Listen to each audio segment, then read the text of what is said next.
संत रविदास महाराज जयंतीच्या निमित्त सर्व नागरिकांना मनापासून शुभेच्छा देतो आणि ही संत रविदास महाराज जयंती पहिल्यांदा ठाणे महापालिकेच्या माध्यमातून आयोजित केलेली आहे।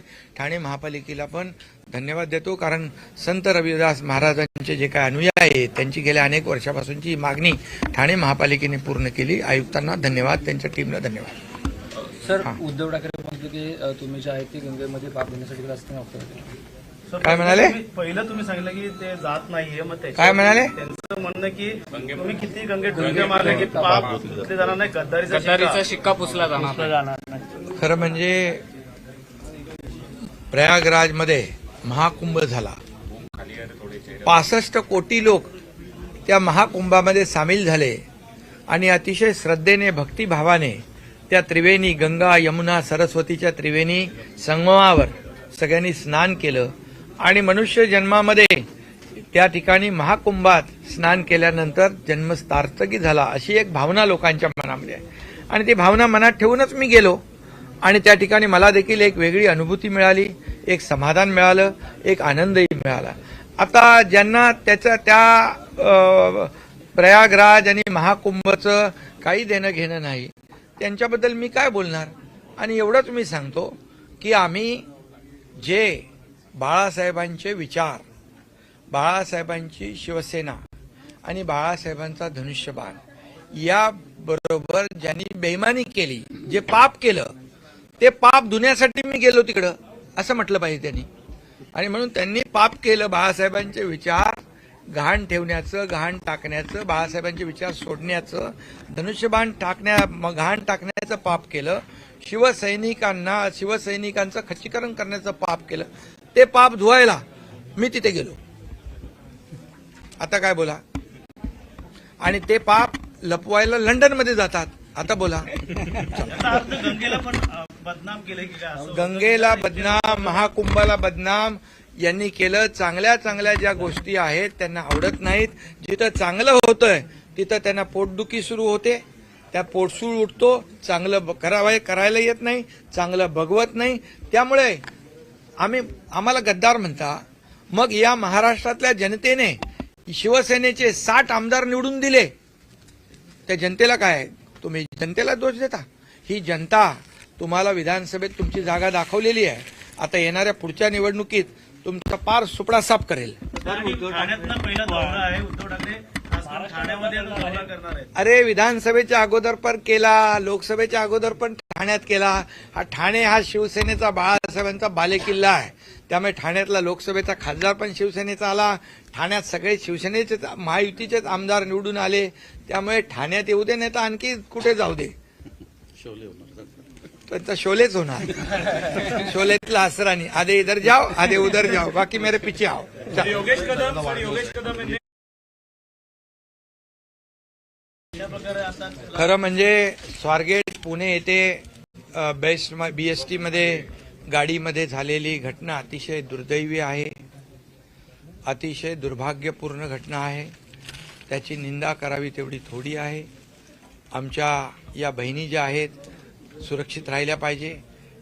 आमचं सरकार संवेदनशील आहे, झिरो टॉलरन्सवाला आहे आणि म्हणून या ठिकाणी जो आरोपी आहे या आरोपीला कठोर शिक्षा झाली पाहिजे। मी स्वतः पोलीस आयुक्तांशी बोललोय आणि ही केस फास्ट ट्रॅकवर घेणार।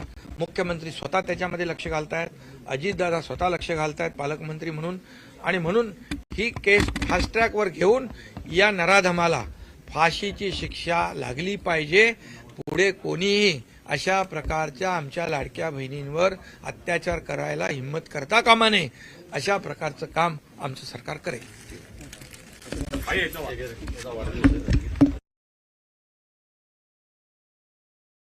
रविदास महाराज जयंतीच्या निमित्त सर्व नागरिकांना मनापासून शुभेच्छा देतो आणि ही संत रविदास महाराज जयंती पहिल्यांदा ठाणे महापालिकेच्या माध्यमातून आयोजित केलेली आहे। ठाणे महापालिकेला पण धन्यवाद देतो, कारण संत रविदास महाराजांचे जे काय अनुयायी आहेत त्यांची गेल्या अनेक वर्षापासूनची मागणी ठाणे महापालिकेने पूर्ण केली। आयुक्तांना धन्यवाद, त्यांच्या टीमला धन्यवाद। सर, उद्धव ठाकरे म्हणतो की तुम्ही जे आहे ते गंगेमध्ये पाप घेण्यासाठी रस्त्याने वापरतो। काय म्हणाले? पहिलं तुम्ही सांगितलं की ते जात नाहीये, मग त्याच्यावर काय म्हणाले? त्यांचं म्हणणं की तुम्ही किती गंगेत डुंके मारले की पाप पुसले जाणार नाही, गद्दारीचा शिक्का पुसला जाणार नाही. खरं म्हणजे प्रयागराजमध्ये महाकुंभ झाला.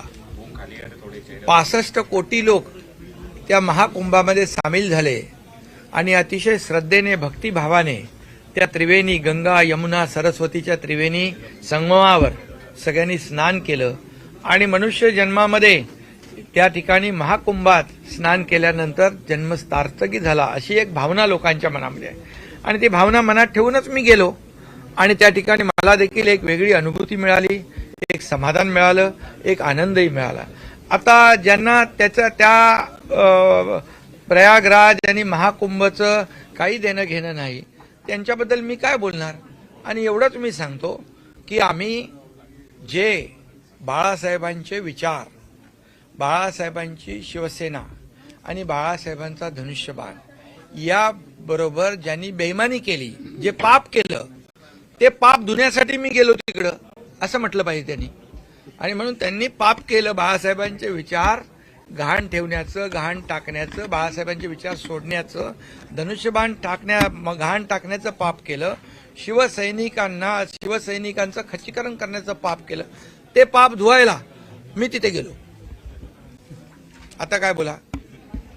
आणि ते पाप लपवायला लंडनमध्ये जातात. आता बोला. याचा अर्थ गंगेला पण बदनाम केलंय की काय असं? गंगेला बदनाम, महाकुंभाला बदनाम यांनी केलं. चांगल्या चांगल्या ज्या गोष्टी आहेत त्यांना आवडत नाहीत. जिथं चांगलं होतंय तिथं त्यांना पोटदुखी सुरू होते, त्या पोटसूळ उठतो, चांगलं करायला येत नाही, चांगलं बघवत नाही.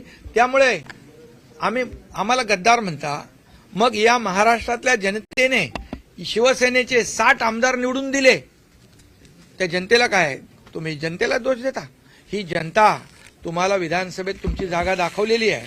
आता येणाऱ्या पुढच्या निवडणुकीत तुमचा पार सुपडा साफ करेल. ठाण्यातला पहिला दौरा आहे उद्धव ठाकरे खास करून ठाण्यामध्ये आता दौरा करणार आहेत. अरे विधानसभेच्या अगोदर पण केला, लोकसभेच्या अगोदर पण ठाण्यात केला. ठाणे हा शिवसेनेचा, बाळासाहेबांचा बालेकिल्ला आहे. त्यामुळे ठाण्यातला लोकसभेचा खासदार पण शिवसेनेचा आला. ठाण्यात सगळे शिवसेनेचे, महायुतीचेच आमदार निवडून आले. त्यामुळे ठाण्यात येऊ दे, नाही तर आणखी कुठे जाऊ दे, त्यांचा शोलेच होणार. शोलेतला असरानी, आधे इधर जाओ आधे उधर जाओ, बाकी मेरे पीछे आओ.